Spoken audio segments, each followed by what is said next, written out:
Good day, grade 10. So our topic for today will be about the formula writing. So here, specifically in ionic compound, we have what we call the crossover method, in which ito po yung easiest way in order for us to write the correct formula for each ionic compound. So here, let us start with this one. Let us start with the cation and anion. So usually, konting recall tayo. When we say cation, these are the metal elements. When we say anion, these are the non-metal elements. So ions are formed after forming an ionic compound. So we have two types of ions, cations and anions.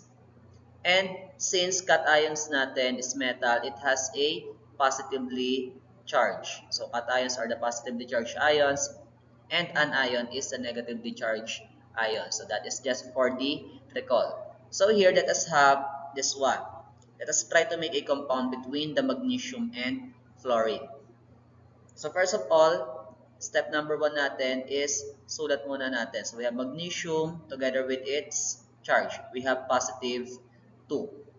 So this one po, yung pagkuha ng charge, I believe na-discuss na po ito sa ating face-to-face classes natin. However, this one, hindi naman po siya masyadong importante this time dahil po usually these are given. So hindi nyo na po ito kukunin. So let us continue. We have, on the other hand, in an ion, we have fluorine, we have negative. Again, in some other textbook, sinusulat pa yung negative 1. In some other textbook, just like us, yung ginagamit natin, hindi na po sinusulat yung 1. So, understood na po yun if we have a positive or negative charge, automatic 1 na po yun. So, in this case, we have what we call the crossover method. For the word itself, nagka-crossover lang naman po, nagtatalunan lang, nagpapalitan lang ng charge and subscript yung bawat elements natin. So, here, let us start with magnesium. Yung charge ni magnesium, we have positive 2, mapupunta sa subscript ni fluorine. And next, we have yung charge ni fluorine, which is negative 1. Sulat muna natin yung 1 for just visual representation. Mapupunta naman siya sa subscript ni magnesium. Now, the answer for this one would be Mg or magnesium. Again, nakalagay dito is negative 1. However, hindi po tayo naglalagay ng negative in our subscript. So with that, ang susulat natin dito is 1. And next, we have our fluorine. Fluorine natin, we have, again, a crossover. Charge ng magnesium is positive 2. Mapupunta sa subscript ni fluorine. That will become 2. However, in this case, yung number 1 dito, hindi na po siya sinusulat. Remember po, coefficient and subscript, if it has a value of 1, hindi na po siya sinusulat. So, hindi tayo naglalagay ng 1 sa unahan ni magnesium. Hindi na din po tayo maglalagay ng 1 in its subscript. So, the correct answer for this one, final answer would be MgF sub 2 or magnesium fluoride. And later on, pupunta po tayo sa chemical naming. So, here, basa po natin dito, the correct name of letter F is fluorine. However, after making a compound between magnesium and fluorine, nagkaroon tayo ng magnesium fluoride. So later on, malalaman natin bakit nagbago yung kanyang pangalan. Instead of fluorine, naging fluoride. Now, let us move on with this one, the other example.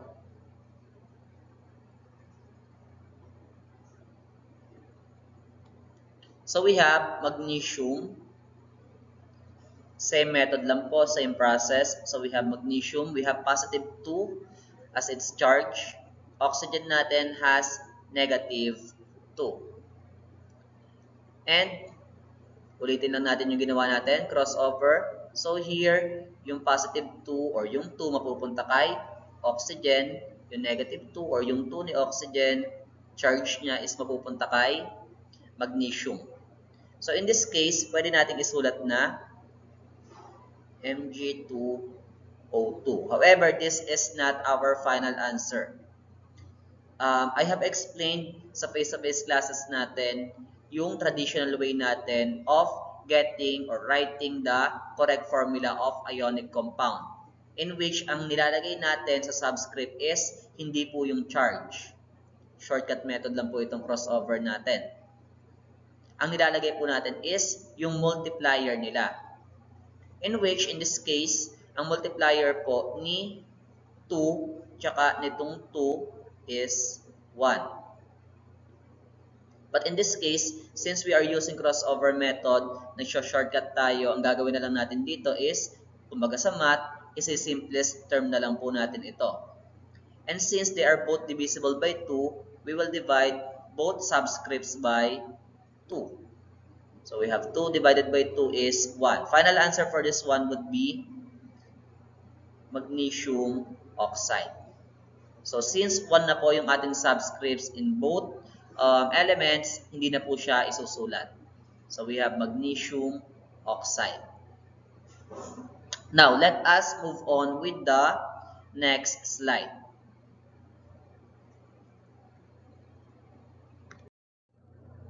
As for the continuation, we will now moving on with the formula writing of ionic compound with polyatomic ions.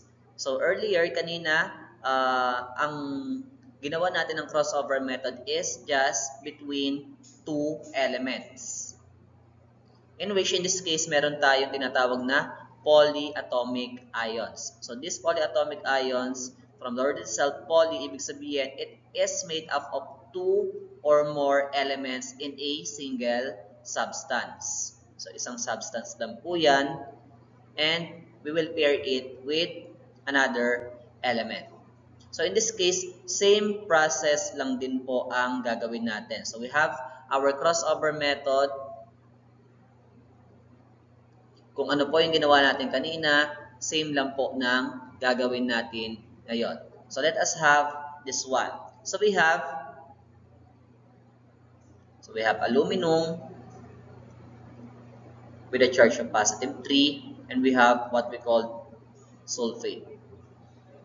So this one, makikita nyo po yung common polyatomic ions natin sa inyong book on page 299. You need to memorize it kasi po ayun po ang mga common polyatomic ions, in which magagamit nyo po siya sa next topic natin, which is chemical naming.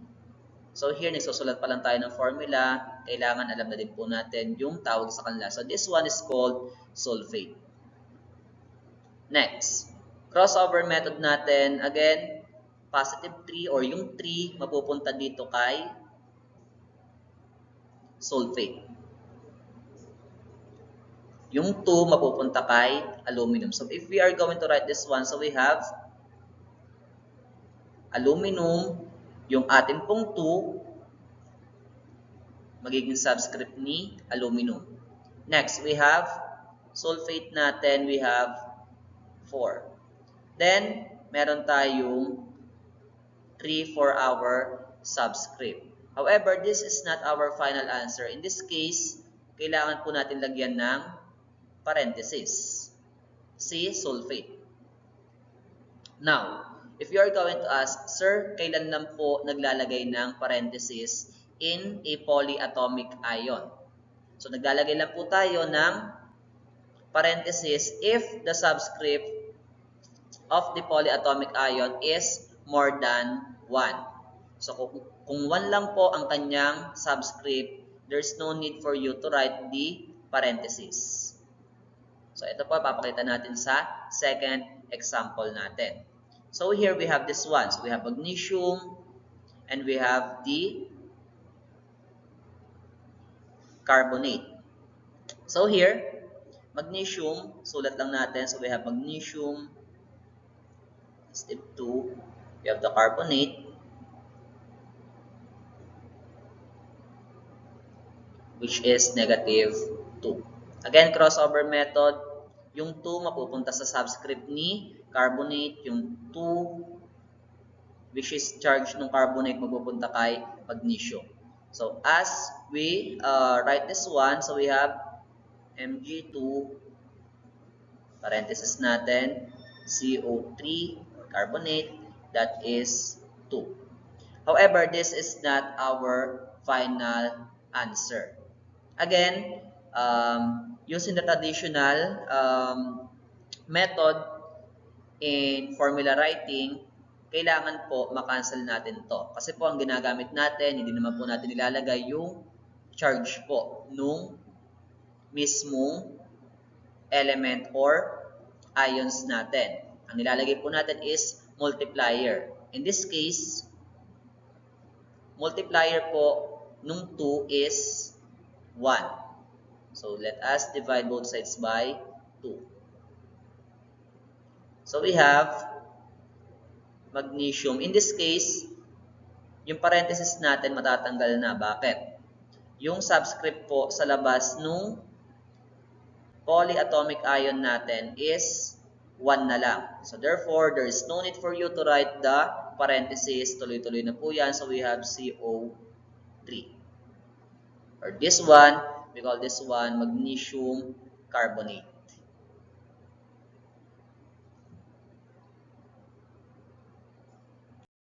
Next, moving on with the chemical naming of ionic compound. So here, ito lang po ang kailangan nating tandaan dito. First of all, susulat po yung full name ng cation. Full name po yan. Next, stem of an ion. When we say stem of an ion, usually, this is the first syllable of the anion. First syllable po siya. And lastly, mag-a-add lang tayo ng IDE sa ating formula or sa ating pangalan. So here we have NaCl. So how do we pronounce this one in its chemical name? So hindi po siya NaCl kung babasahin natin. So that is sodium chloride. So not all the time, ito po, so as you can see yung sodium natin, kaya po kailangan medyo sa ulo din po natin yung mga elements natin because not all the time, kagaya nito, sa letter S nagsisimula yung sodium, however, Na yung kanyang symbol. So that is why medyo sa uluhin natin yung ating periodic table of elements, specifically yung kanilang element symbol and yung name nila. So here, we have sodium. This is ang sodium natin. So, since ang sodium is metal, ito po yung cation natin. Sodium is metal, ayun yung cation. Therefore, buong pangalan ni sodium yung ilalagay natin in our chemical name. So, sulat na po natin si sodium. Next one, we have chlorine natin is, this is non-metal, this is an ion, and therefore, kukuhanin natin yung stem niya.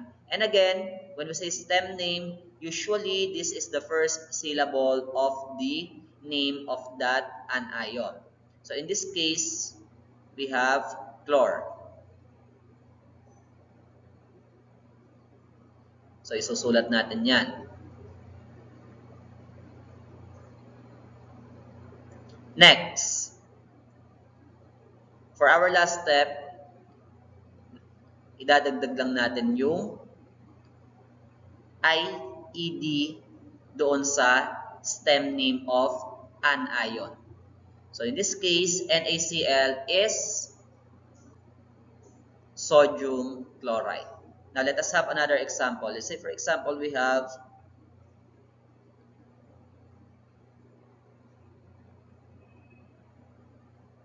magnesium and we have ayan, so we have magnesium and we have fluorine. Now, the stem name or the name of Mg is, we have magnesium. And for our F, we have the fluorine. So here, cation natin si magnesium since this is positive. Yung charge niya is, ang magnesium is positive 2. ang fluorine natin is negative. So here, we have magnesium, we have fluorine. The name of this one is magnesium.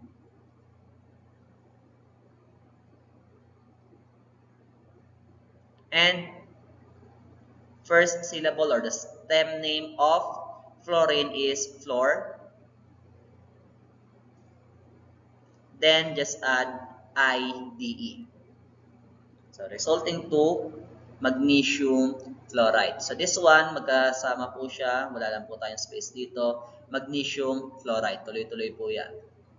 So that is how we name ionic compound. Now, let us move on with the same thing, chemical naming for ionic compound. However, as of now, we will be using polyatomic ions. So this one, ito po ay napaka-importanting masaulo. So this one, itong ating polyatomic ions. Again, on your book, nasa page 299 po yan. So kailangan po, there is no other way kundi sa uluhin po yan para po malaman natin yung ating correct name for the polyatomic ions. So that is the fastest way as of now. So we have this one. When we say again polyatomic ions, this is a substance containing two or more atoms or elements. So we have this one. This is what we call sulfate. And we have calcium. Calcium natin, since siya ay positive, therefore this is cation. So how can we name this one? First of all, isulat muna natin sila. So here, the correct formula for this one is, gagamit ulit tayo ng yung nasa unang topic natin or unang slides natin. We have the crossover method. So we have cation, or we have calcium, which is positive 2. We have sulfate, so we have SO4 negative 2. And ang multiplier po, in order for us to have an equal charge between calcium and sodium is 1, yun na po yung gagamitin natin sa subscript. However, pakita muna natin yung crossover method. So yung 2 mapupunta dito, yung 2 mapupunta dito. However, the final answer is not that. Hindi po yan. Kahit maglagay tayo ng parenthesis, that is not its final form. So here we have calcium. Again, yung ginagawa natin, since gumagamit tayo ng crossover method, that is our shortcut method. Both of the subscripts or both of the charges are divisible by 2. Divide na natin sa 2 in order for us to come up with the simplest form. And since 1 na lang po ang subscript ni sulfate, 1 na lang po ang subscript ni calcium, hindi na po natin sila isusulat. And tanggal na din po yung parenthesis natin. So we have calcium sulfate.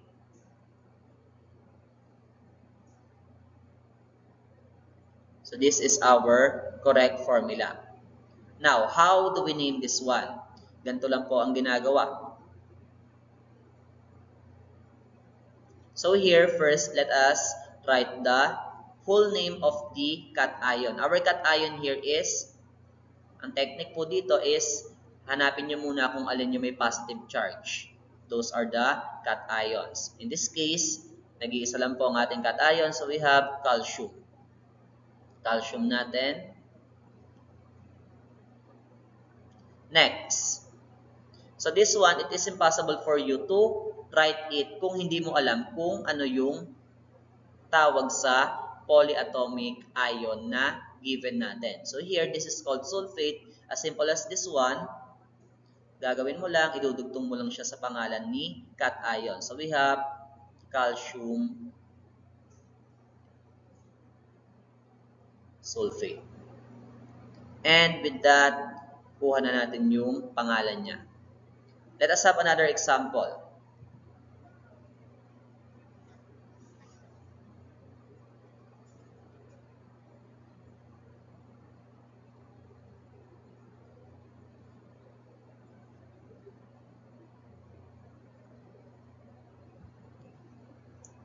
Okay, now let us have, let's say for example, we have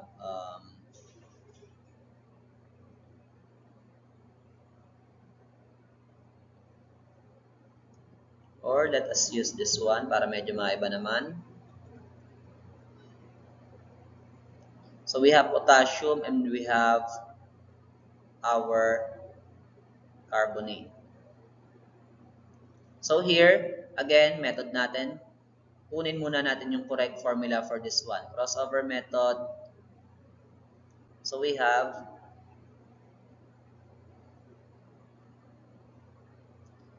here, letter K natin, that is our cation. Remember po when naming ionic compound, hindi nyo na po muna papansinin yung subscript nila. Regardless kung gaano karami yung subscript, hindi na muna papansinin yan. Focus lang muna sa name of the element. So here we have letter K, that is potassium. And here, ang tawag natin dito sa polyatomic anion na yan is we have carbonate. So the name of this compound is potassium carbonate. So magkadugtong po yan. So wala lang po tayong space. Ayan. However, again, this is potassium carbonate. Moving on, let us proceed with naming the ionic compound if the metals have more than one ionic charge. So there are some metals that have more than one ionic charge. Usually, they are on the transition elements or transition metals. Group letter B po, yung nasa gitna ng ating periodic table. And as of now, let us use common transition metal natin. We have our ion with a symbol of Fe. So here, iron natin, it can have positive 2 charge or positive 3. So how can we name this one? First of all, syempre, hindi natin sila papangalanan without using or without knowing what is the chemical formula. So let us use this one as our example. So here we have iron with a positive 2 charge. And we have oxygen. Crossover method natin. So here, technique natin dito, siguro ang pwede natin gawin, if napansin natin pareha sila ng number, pareha sila ng charge, which is 2, regardless kung ito ay positive or negative, gawin natin, divide na lang natin sila both sides by 2. So here, ang matatanggap po na subscript ni oxygen is 1. Same thing rin po, matatanggap ni iron is 1. So we have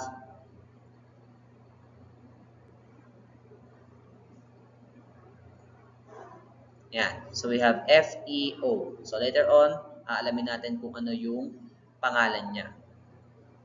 So this one, kung babanggitin natin, so we have iron oxide. However, kailangan po in writing its name, ito po yung pinaka-guide natin. First of all, sulat natin yung name of cation. Again, saan makikita? Alin ang cation dyan? Yung merong positive charge. In that case, so we have Fe, that is iron. Next, charge value of cation in Roman numeral. So here, ang ginamit natin, again, ang ion formula ni iron is either you can use Fe positive 2 or Fe positive 3. And in this case, in our given, ang ginamit natin is positive 2. So maglalagay tayo dyan ng parenthesis. Ayan, nakanote naman, Roman numeral must be enclosed. Enclosed by what? Using the parenthesis. So we have, dahil 2 po yung ginamit natin na charge, we have 2. And lastly is stem of anion. Ang anion natin dito is oxygen. And again, when we say stem, usually this is, or when we say stem of an ion, this is usually the first syllable of the name of that element or the name of that anion. So hindi natin idadamay itong Y dito kasi second syllable na yan. Oxy, second na yon. So we have ox. Next,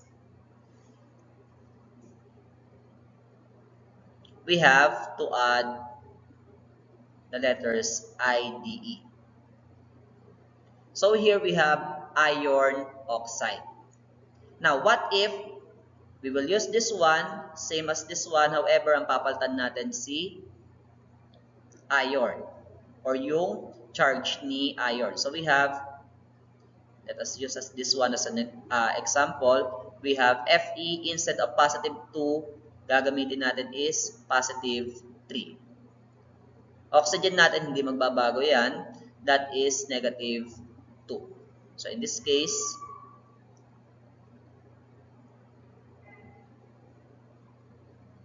crossover method. In this case, hindi po tayo magka-cancel or hindi po tayo magsisimplify ng ating subscript. Bakit po? Magkaiba po sila. In our traditional method, para maging equal sila, ganito po ang ginagawa. Ang Fe natin, meron siyang 3. Hahanap tayo ng multiplier. Ang atin pong oxygen, meron siyang 2. Hahanap tayo ng multiplier niya. In which, kailangan po kapag kami multiply natin, si iron and si oxygen, yung kanilang charges is magiging equal sila. In this case, ganyan po ang mangyayari. So here we have 3 times 2, that is 6. 2 times 3, that is 6. Now, yung 2 po, as the multiplier, yun po yung ilalagay natin kay